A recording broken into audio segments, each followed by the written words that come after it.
Hello, everyone.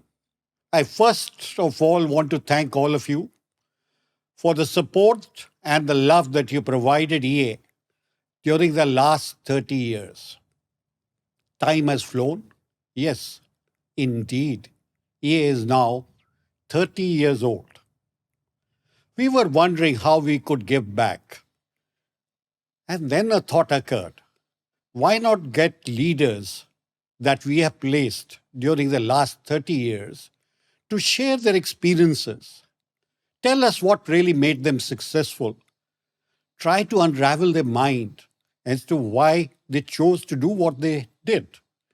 And hopefully, there would be great learning for each one of us. This is a series that we call Gamechangers of India. We have picked placements that we have done who have made a difference. Difference not only in financial numbers, but in the impact that they created in their respected companies, the fortunes of the companies that they really changed, as well as shaped careers of people who had the privilege and the pleasure to work with them. We will try to peep into their mind and hopefully all of us will have a great learning, and maybe this will inspire a lot of you to replicate their success. Hello, everyone. Welcome to our new episode on Game Changers of India. It gives me great pleasure of welcoming someone who I've known for around 20 years, someone I've deeply admired. And friends, when I tell you the figures, you'll really be pleasantly surprised.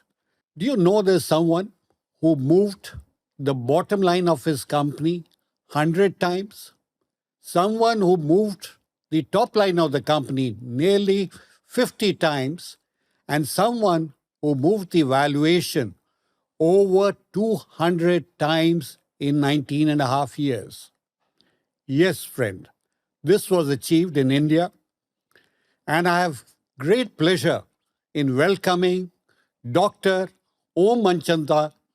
My request to him is, Om, do reveal the secret sauce that has helped you move the needle so all of us can learn from you.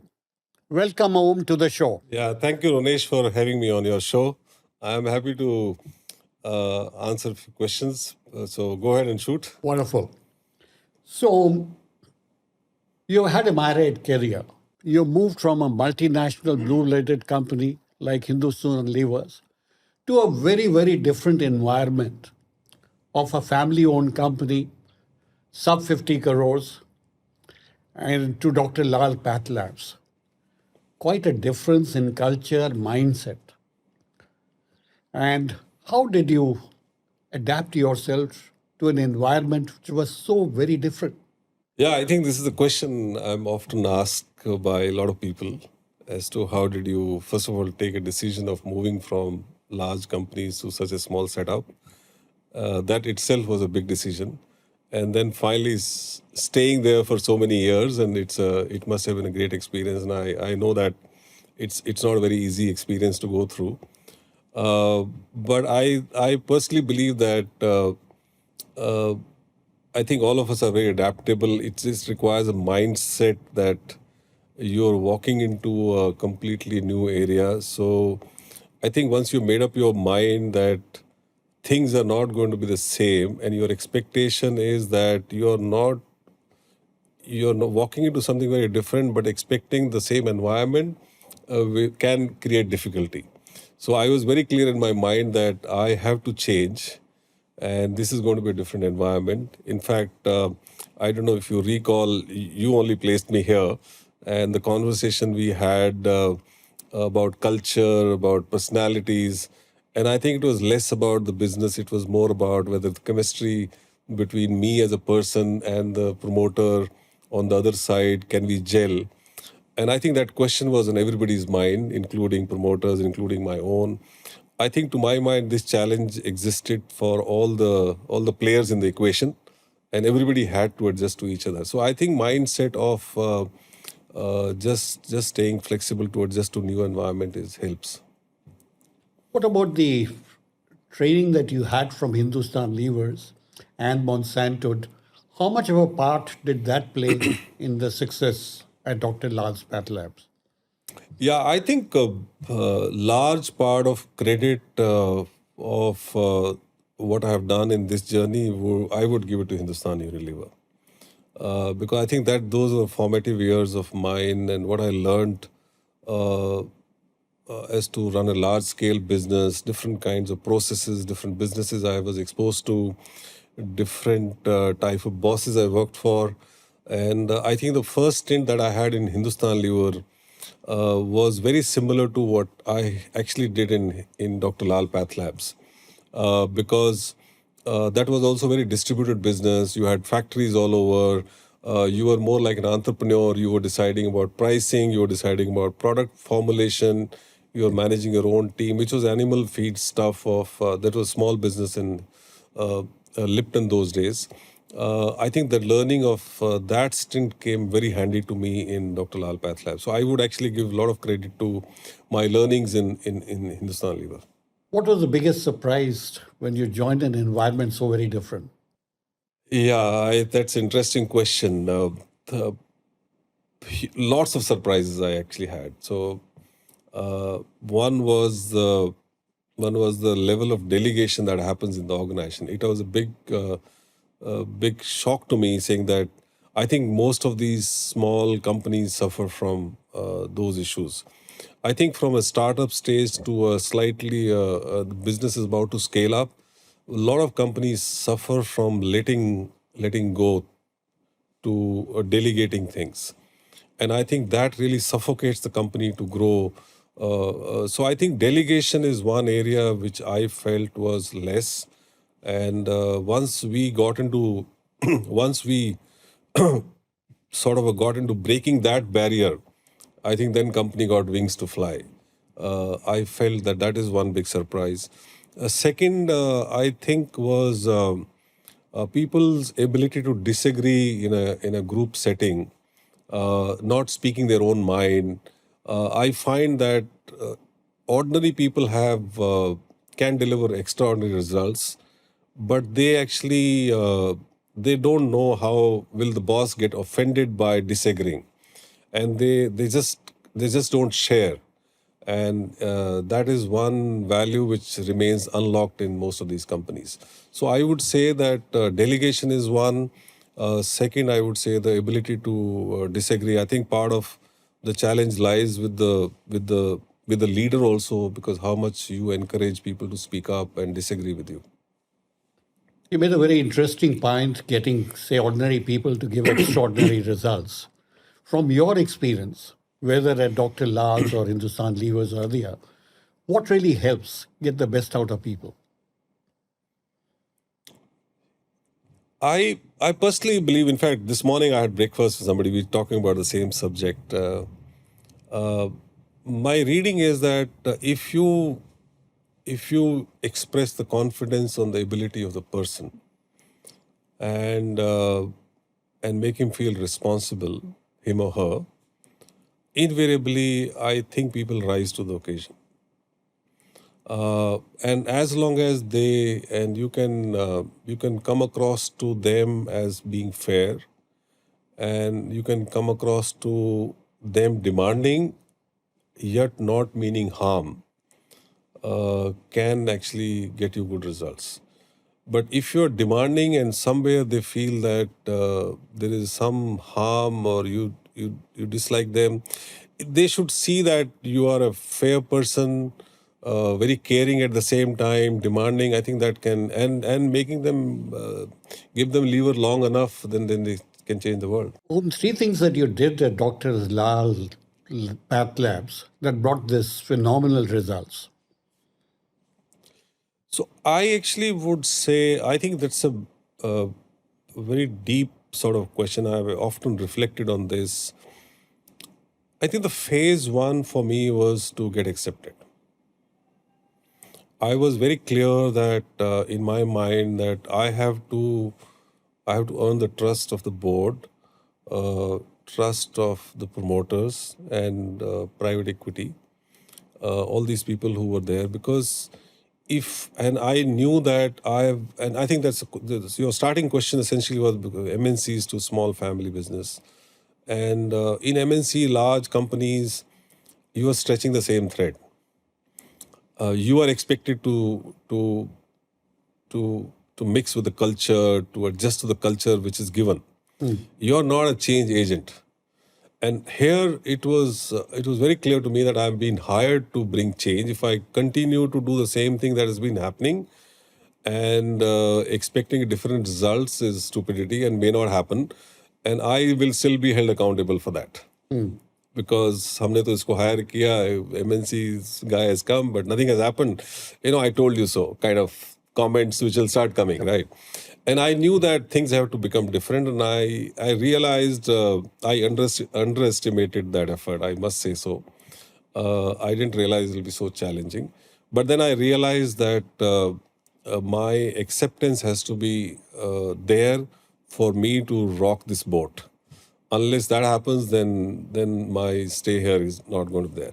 And I must give credit to Dr. Lal and Dr. Vandana, his wife. I think both of them very supportive, and including investors. So they also were obviously, I guess they had their own challenges. You have to make Hill settle down. So I think both sides were trying to help each other that I settle down.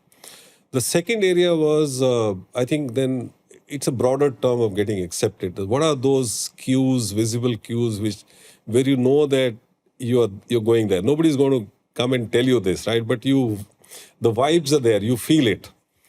And that actually comes from some quick hits, some change in the whole place. And I started feeling that when customers started telling Dr. Lal कि आपकी company में कुछ अच्छा हो रहा है. So you know that, and people will not say you, appreciation doesn't come so easy. So, but you feel it. So I started feeling after about a year and a half that yes, I think this is working. You mentioned that winning the trust of a promoter is very important. Anything prescriptions for that, for do's and don'ts? Yeah, I think one prescription which has worked well for me, because I think during the day I used to have occasions where I was unsure whether have I crossed the line in saying something. And most of those issues were related to people, right? Because this company was not a startup company.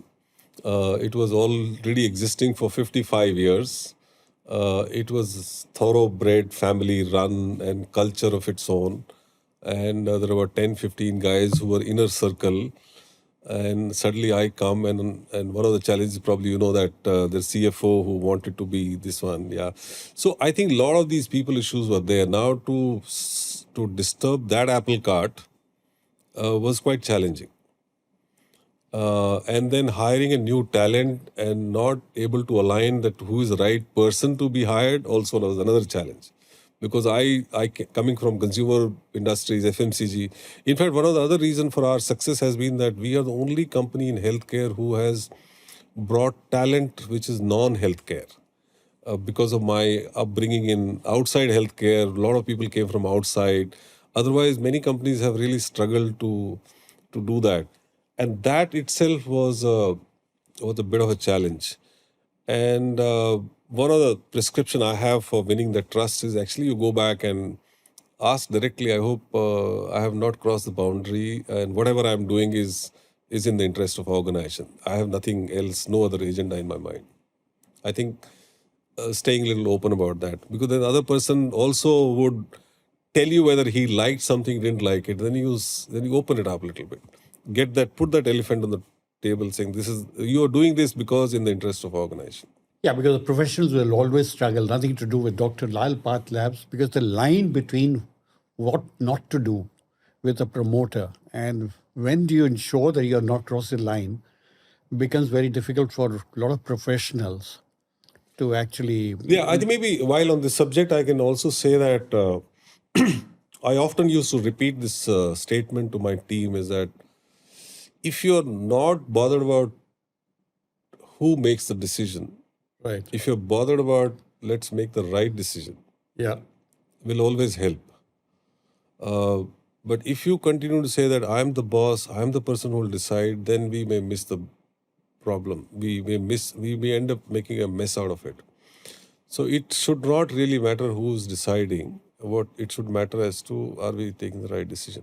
So there are times when and professional actually is very, very pushy that what I'm saying should be done. But you have to learn the art of saying that, okay, I is still getting done what I want to do, but I may not be seen as the guy who's deciding it. That's a very interesting point, Om, and I will tend to agree that if you are, as a CEO, is only looking at what is the best decision for the company and not who's making it, that solves quite a few of the problems. Yeah, it will solve in a small setup. I think that's where the whole dynamics of large company versus small company. Because large company, at times you're fighting for two battles together. One battle is you have to deliver. Another battle is also to you get the credit for that. Because the politics of large organization can take that away from you. Right. That fortunately doesn't exist in smaller organization. It was very clear to me that I don't have to worry about the credit. In any case, will flow to me. In any case, but what's very important is that keep delivering results, because the results. It's very clear that there is a new guy on the block who has come from outside. It will keep flowing to him in any case. So I think there are two battles that you fight in large companies. This one battle is less in smaller companies, that who gets the credit. What is the psyche of a promoter? Yeah, so a lot of time private equity guys have asked me this question, is that this whole construct of this triangle of promoters, PE and professionals doesn't last longer. It's 2-3 years and suddenly professionals will end up leaving. Something happens. I think there are 2-3 friction points that exist in an equation like this, which probably will explain the point that I'm trying to communicate is related to psyche of not just the promoter. I think there's a psyche of professional also, and they come in sort of friction. There's a conflict. I think one of the challenges that exists, promoters will always look at the business as intergenerational. Professionals will look at, for them, 1 quarter, 1 year, max 3 years. Usko lagega, yaar, ye, after 5 years, what? This whole thing of 3 to 5 year after that, what, actually doesn't exist in the mind of a promoter. For them, it's intergenerational. In his or her mind, it's thinking about next generation, which could be 25 years forward, right? Right. That is one friction point that happens. Now, if you're working in an unlisted private company, the value creation time frame for both these individuals is very different. And there's another individual sitting, which is a private equity, uska time frame is very different. But the challenge that actually happens, that at some point in time, professional might feel that I'm creating value, but how do I unlock it? I think that's where the challenge comes. And the question was, what's the psyche of promoter? I would say that he or she actually has a much longer time frame, which is not negative. In fact, I find that the biggest positive in these businesses, because then you don't take shortcuts. You take decisions which are much more long-term interest of the organization. You look at our own story, actually. I often talk about this Chinese bamboo story, which the story goes like this: the seed, when we sow this one, doesn't grow at all for 4 years, and in the 5th year, suddenly this becomes so tall, and you realize what has happened to this plant, so tree. Same thing about businesses. There are businesses which have one much longer gestation period before they hit that inflection point to take off. And that can only happen once you have very long-term vision and view about the business. Any advice for promoters, a professional joining a promoter-driven organization? Something that they should prepare and how to navigate it?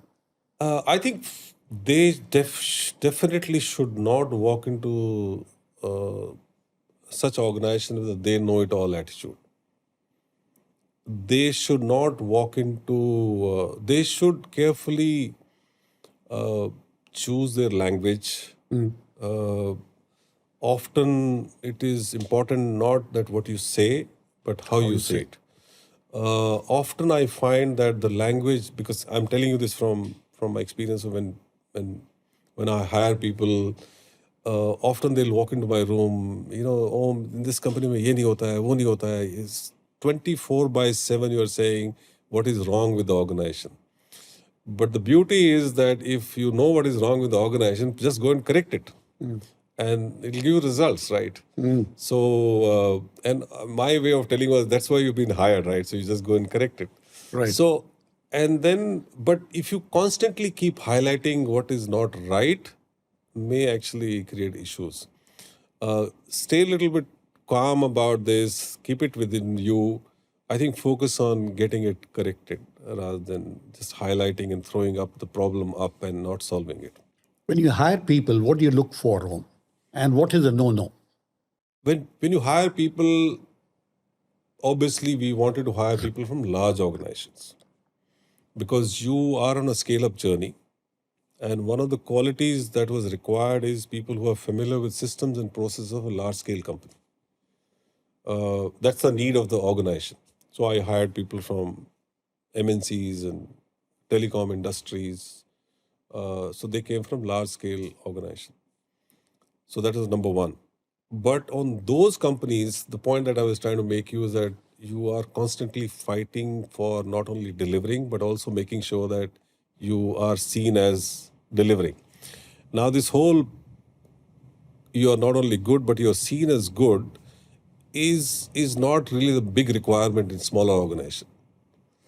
And that is where they have to unlearn that. If they continuously fall in this trap of that I should be seen as a guy who's doing it, it can actually cause a lot of problems. So I think, often we say that we don't like presentations, we don't like meetings, we just want to do things. I think that is what I'm looking for, a guy who is not caught up in just perception management, but just go and deliver it. He or she should not really worry about, I know what's happening. So I often tell people, you are coming to this company, don't worry about telling people that I'm doing this, that I know it's happening, but just go and do it. So you have hired people from other industries. A lot of actually organizations grapple with it, whether to hire from the same industry or outside the industry. What has been your experience and what would be your advice? I think I was fortunate, I think by default that fell in place that I am actually a doctor. So in a medical organization, when you come from commercial organization, you don't fit in well.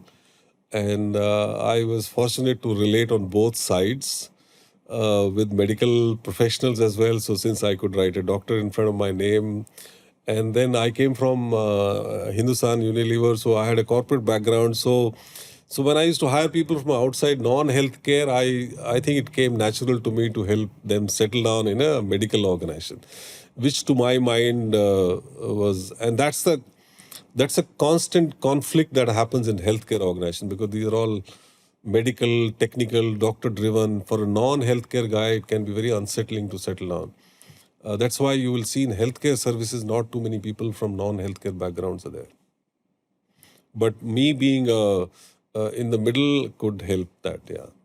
And second was, I used to tell people that, first 6 months, just pick up the domain knowledge, category knowledge. Don't start giving sermons on day one itself, but make sure that you learn the business first. I think help these new guys to settle down. So, you have said actually that you're not too optimistic about the future of multinationals in India. Your vote is for non-MNCs. Yeah, no, I would say, I think earlier, if you're in a service business, which are people-driven, very ops-driven, let's say, and if there's not too much of technology involved, no IP, then I would say that a lot of Indian companies are going to do well because there's a particular way, particular kind of leadership qualities that are required to run Indian sort of setup. I find that Indian companies are doing much better job there. Initially, when we graduated in early 90s, mid 90s, it was fashionable for us also to actually look forward to work for MNC, the kind of environment. But today, a lot of Indian companies provide very professional environment. And I always find that in Indian companies, it's like, I think you and I have chatted about this.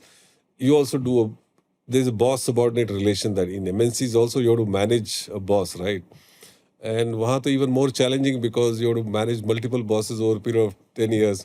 Here, if you work well with the promoter, then the equation can last for many decades. Why only few years? So I think it's time for Indian companies to just come up. Many of these companies are doing well. Correct. In fact, family-owned businesses have done much better than the non-family owned. This is historically true. So there's something that they do which actually helps the business grow. Which is again because of the time frame is very long term. So thinking has to be long term rather than the short It's not term. really short. There are no short term shortcuts in the business. Yeah. I'm sure, Om, a lot of us want to know what was the secret sauce that moved the needle on the bottom line 100 times in 15 years. It's phenomenal. Can you just go through the process and the strategy behind it? So I think 3-4 things were very important. Obviously, for any business to grow, a lot of these bottom lines and return on capital employed, they're all calculated figures, they're derived figures. I think one of the most important figure is the value proposition of the company or the brand or the product, that it meets certain requirements which customers are looking for and it brings them back again and again. I think for us, what was very important is what is that secret sauce of making customers happy about our brand. Now, I think Dr. Lal PathLab, as a quality-wise trusted in technology, I think it was fairly well established. What really made us to what we are is the service innovation. I think we took the entire brand closer to the patient. And step by step we moved, which is building the collection center network. After that, building the home collection stuff.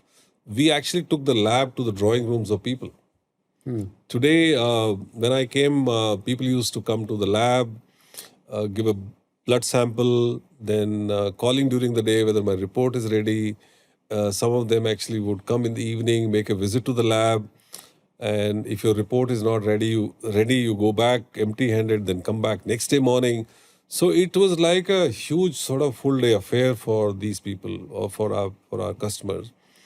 We just have removed all these hassles, and now you can actually book your home collection. Your report obviously is online now. The technology has moved way ahead.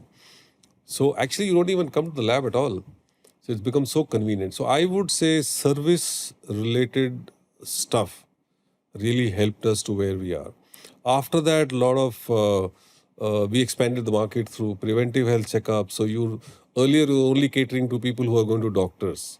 Today you can actually self-prescribe your own tests. You don't need to go to doctors and have a prescription. And you and I actually go to our regular annual health checkups, right? So that has expanded the market quite a bit. Then the branding actually was very important piece of this journey. I don't know if you are aware about this. Our color scheme, our brand logo, very different when I joined. So I think first thing we changed this whole ochre yellow color, backlit glow sign boards. So suddenly the brand became top of mind in entire city of Delhi. And these were backlit, and we got a lot of visibility because we had so many collection centers. So I think my learning from consumer company and then making this a consumer brand was one of the reasons to where we are today. And what would be your prescription for a company wanting to chase bottom line? Anything that you would say they should do? Oh, yeah. I think the question probably we started from the bottom line only. So we actually looked at which are the line items where you have to really squeeze your expenses, and which are the line items you want to put more money behind. So, and our spend was more towards service innovations, on marketing, on things like that, building brand. We actually brought in a lot of efficiency in our testing cost by building efficiencies, centralizing our lab setup. So you actually have to find out where is the operating leverage in the business. So we have operating leverage in multiple areas, in testing, in logistics, and things like that. So I think, to my mind, the first is look at variables which will drive your top line, and then start addressing the bottom line, because bottom line exists only because there's a top line. If there's no top line, there's no bottom at all. So if you were to choose between the top and the bottom line, what would you choose and I why? will always choose top line, and but also be very clear that someday it has to result into a bottom line. There's always a gap between the two. As long as you're fully aware about that gap, which is it 3 years, 5 years, 15 years, 20 years, you should know that. That's why a lot of these new age businesses which are on cash burn, and I presume the founders actually know that when it will become positive, and that time frame actually is very important for you to know when will my business transition to from a negative cash flow to positive cash flow. But without having a very attractive value proposition which drives traffic to the business, you will not have the bottom line at all. I think bottom line is all about after that efficiencies. And also there are certain expenses you incur in the investment phase which are one-off, which you can pull back. But if the expenses are all variable in nature, then it becomes very difficult. But I would actually say that top line is very important. Three things that you would have done which you think moved the needle, both in top line and bottom line, if you can segregate. Three action points of yours. So I would say the making the brand consumer facing, Okay. number one. One. And then looking at what are those 3 or 4 things which actually will gain traction for more traffic, which is service side of business, which we talked about. Second is getting the right set of people in place, so building teams and structure. So I'm actually very fond of having strategy and organization structure. Sometimes you can have great strategy, but if your structure does not support it, you will not realize it. And that, I go back to the point that I earlier made, that once you build a structure, then clearly define the roles and responsibilities and give them space to do things, people deliver. So, and that's a very softer part. In our business, actually, if I often I talk about this, between company A and company B, they are using the same machine, same reagent, same market, pretty much the same. But then what's the difference? It's actually about people working together. So people as a great differentiator in service business is very important. In service business, because ultimately your brand is delivered through people. Right. So I would put the second piece as a team. That worked well. And I think third one is obviously leadership, team working well with the promoters, because that also is an important equation.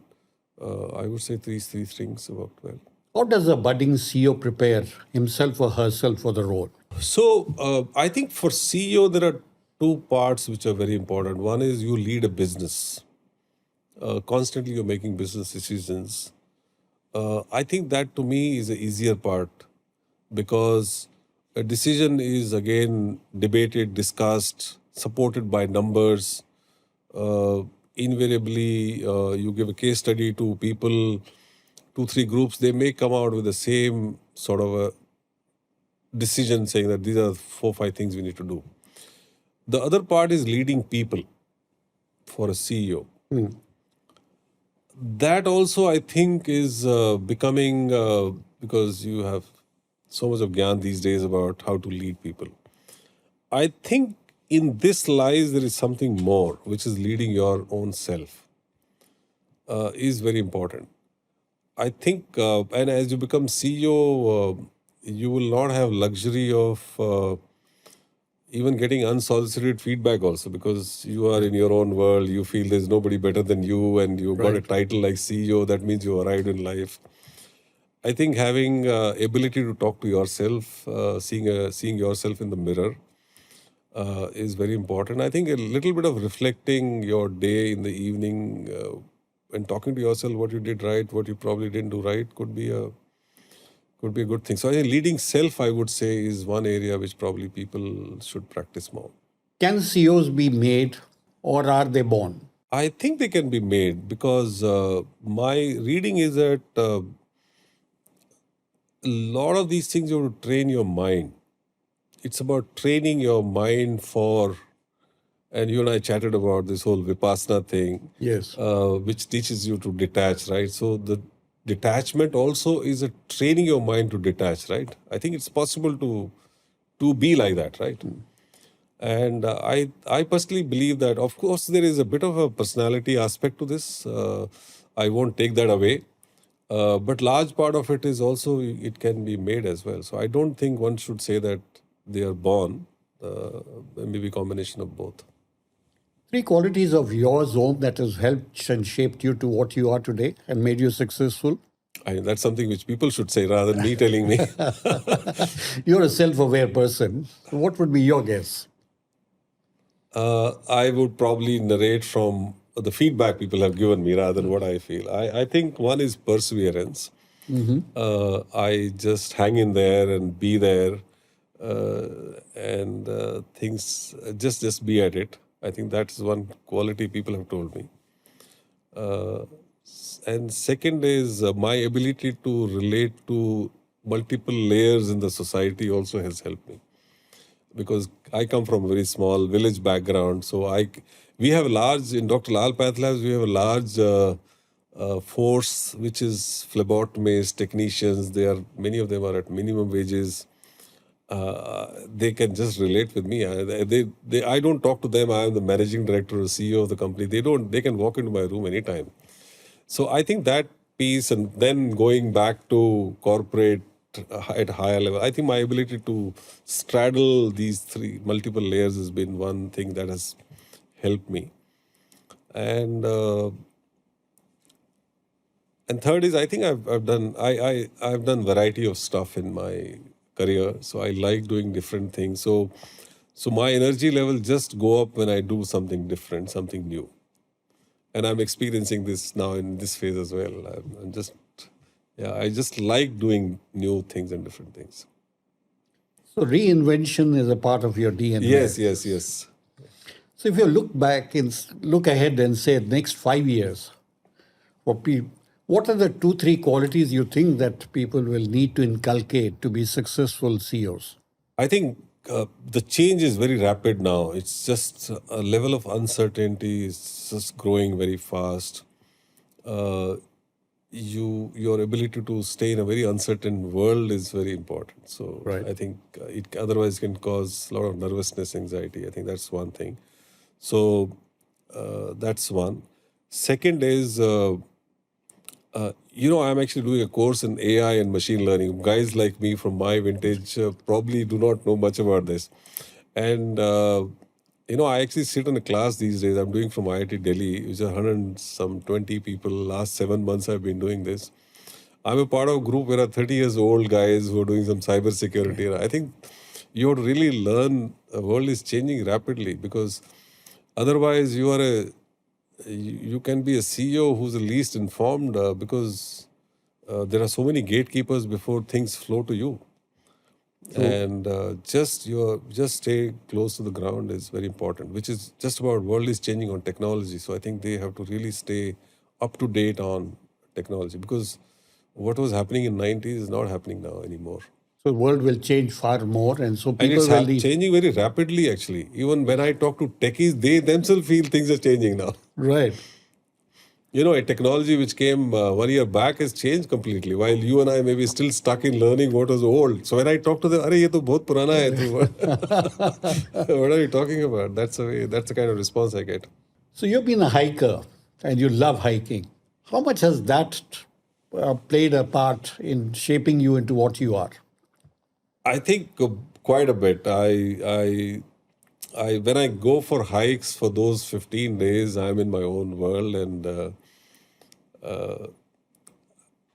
I find that break actually is very important, and I just look forward to that. And how it has helped me is I think this whole area of perseverance. Uh, have you been on a hike as well? Not really to the scale and extent that you have. Yeah, so I think when you start as a group, for first sort of a 1 kilometer, 1.5 kilometer, you suddenly find that everybody is now spread out, and you have a backpack, and it's as you climb, it keeps getting harder and harder, and then there are times here, what am I doing? Why am I doing all this? Uh, so I'll tell you the incident. I went to Kilimanjaro, climbed Kilimanjaro in 22, and there's a town called Arusha from the base when you start this. I talked to a lot of people there as to, I actually thought that everybody who lives in Arusha would have been to that mountain. So then they said, "Are you crazy? People like you only go there. Why will I?"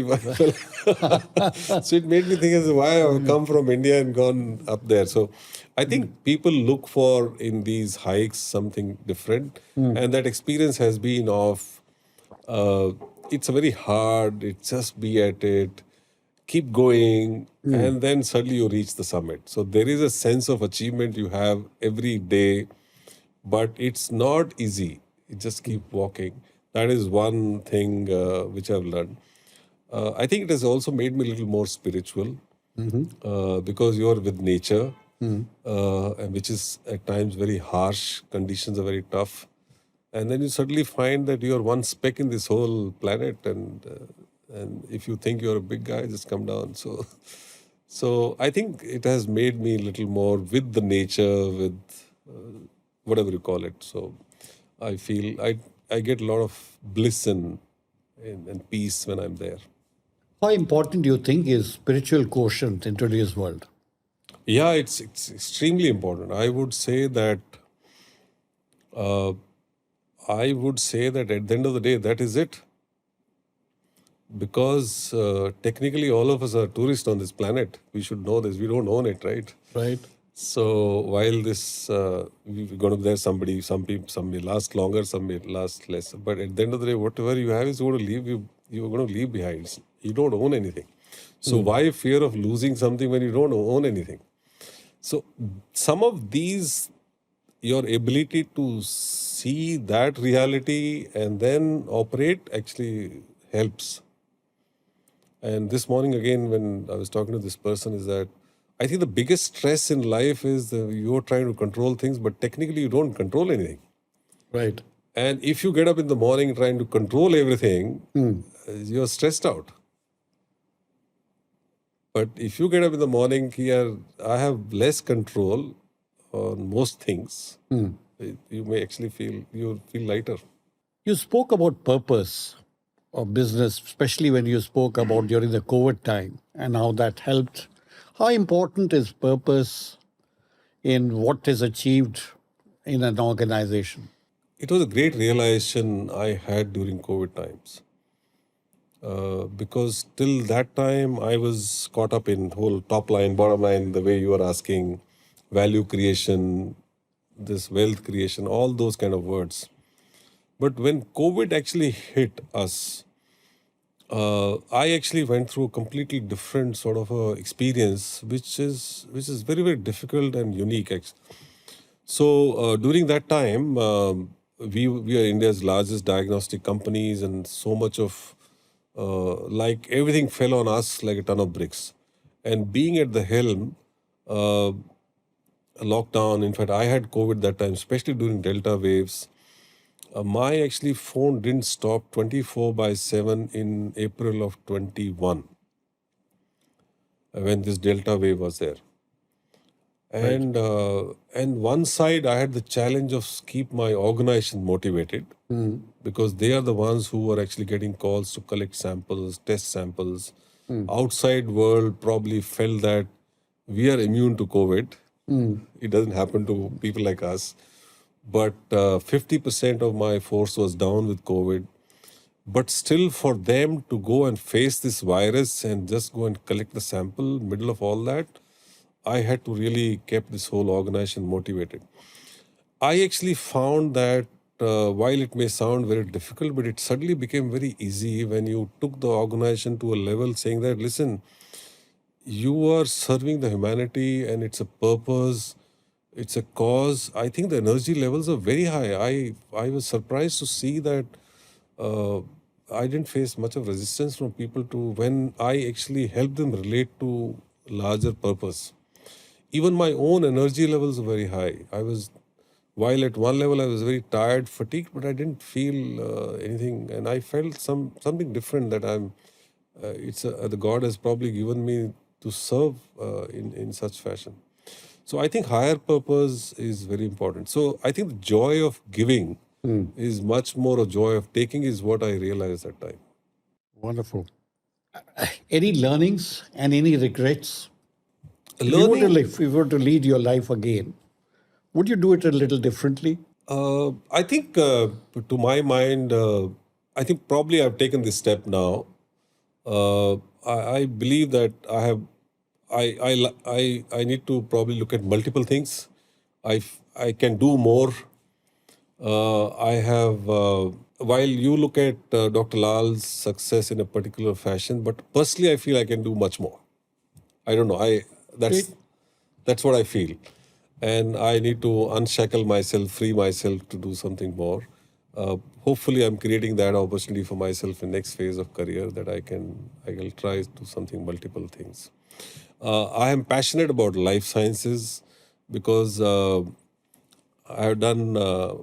I'm exposed to all forms of life, whether it's agriculture, plants, animals, being a vet, and also human healthcare. And I have a consumer background, so I want to do something in the area of life sciences, something in the area which is consumer facing. There are a lot of. Ultimately, at the end of the day, all of us are trying to fight one battle to live life king size, right? Whatever you call Right. it. That's what the battle is. So, and biology or plays a big role, and in that entire area of genomics, genetics, DNA. I think I'm very passionate about this. I'm looking forward to if I can create some opportunity for myself to work in the area of genomics, would be great. Today, Om, a lot of professionals are facing burnouts, and it's quite common. So, from your experience, any prescription to keep that at bay? Very simple.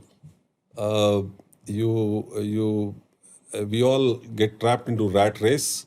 You should have the ability to come into the service lane and at some point in time. So just don't be competing for what at the end of the day. I think that burnout is happening because you are somehow this pressure of trying to prove something to somebody that you're worth is can be very stressful. So I think that's what it is.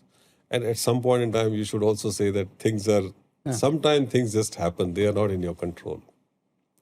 Can help you. And for somebody budding, entering the corporate world, any piece of advice? Get a lot of exposure, work in multiple, if not multiple industries, multiple functions. Uh, stay observant as to how things are happening. I think the early phase of your career, learning is very, very important. If you get trapped on grabbing titles and salaries, etc., because careers are very long. They are not for 1 year, 2 year. Careers these days could be 40 years, 45 years, right? So don't get perturbed if you didn't get that promotion that you desperately wanted. Don't get perturbed with somebody got a higher raise than you. Uh, I think all that will fall in place once you are adding value to yourself and staying relevant in the newer world. That is number one. Number two is the world is changing rapidly. So what you learned yesterday may not be relevant tomorrow.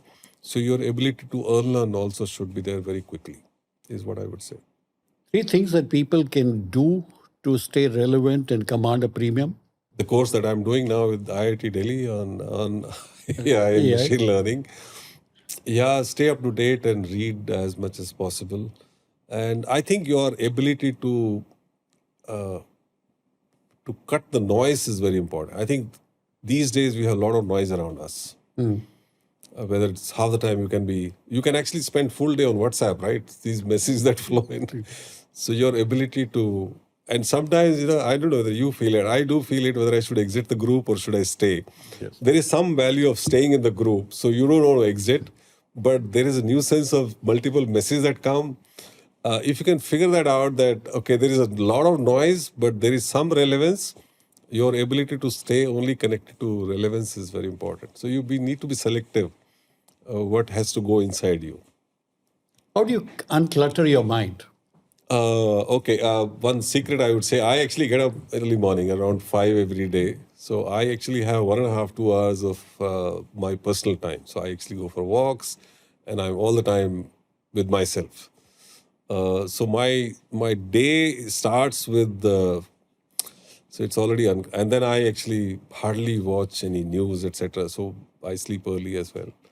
So that doesn't clutter my mind at all. I'm not a party animal, so I don't socialize much as well. That helps me. And you I don't know whether introduced, that's the right thing or wrong, but that's the way it is. so you introduced a 5-day work in Dr. Lal's PathLab, and today a lot of companies have reverted to that, but there are still quite a few who still work on 6 days. What would be your advice to the promoters? You think 5 days is the way to go? I think it's probably a need-based sort of a thing, I would say. Because the sixth day that you're talking about is usually the Saturday, right? But in our business, Saturday is the highest sort of a turnover, right? So it can't be off. There are many businesses. If you work in restaurant businesses, you can't be off on Sunday, right? Right. Maximum number of people would come then. Right. I think it's probably need based, and you have to work out in such a manner. In our case, I found that there are lots of jobs which are bench jobs where you need to be on machines and reagents. You're testing all the time. But there are corporate jobs which are not really desk jobs, because even if you're not in office, you're still on the job, right? So I think you just need to separate the two and then do something. Yeah. Any role models? In which side, corporate side or? Either. I don't have sort of a sort of person in my mind. I would say that I always get inspired by people who have been through hardships and stayed on with that and without any cribs and complaints in life, and they were still happy. 3 qualities that define you as a human being. I'm accessible, so that's one. I care, and I'm fair. 3 professional qualities, Om, that have stood you in good stead. I think one of them has been a transparency. My ability to disagree with you without offending you has been one of the qualities which I've been told. And I think as I mentioned about perseverance, things will go up and down, but you stay on. It's just be at it helps, yeah. And what brings a smile to your face? I don't know. But when you look back, I mean, what are you most happy about professionally? Yeah, I think professionally, my entire journey, I started from a small village. I studied in a Hindi medium school in Haryana government. My village was just about 5,000 people. And I look back now, which is about 45, 50 years of journey going through Hisar University, then MBA in IIM Ahmedabad, Hindustan Lever, to this. I've taken multiple challenges. I think this journey has been very satisfying for me. That is exceedingly humble of you. Friends, it's been a pleasure, Om. And thank you very much for being so candid and so sporting. I think a lot of takeaways for all of us from your journey. I mean, it's something I'm sure that will inspire a lot of us, especially from where you came to and where you are, and the phenomenal results that you have achieved. I think one thing that has always helped you is you've been very, very humble all your time, and you're somebody who has taken feedback very sportingly. So, friends, it's been a pleasure and an honor to interview somebody that you have really admired. Om, thank you very, very much for sparing the time and great learning. And may you continue on this journey of inspiring all of us. Thank you, Ronesh. And yeah, I've really enjoyed this interaction. And a lot of what I've achieved also credit goes to you, because you are the one who placed me here. So thank you very much for that. So let's stay in touch. Yeah. Thank you.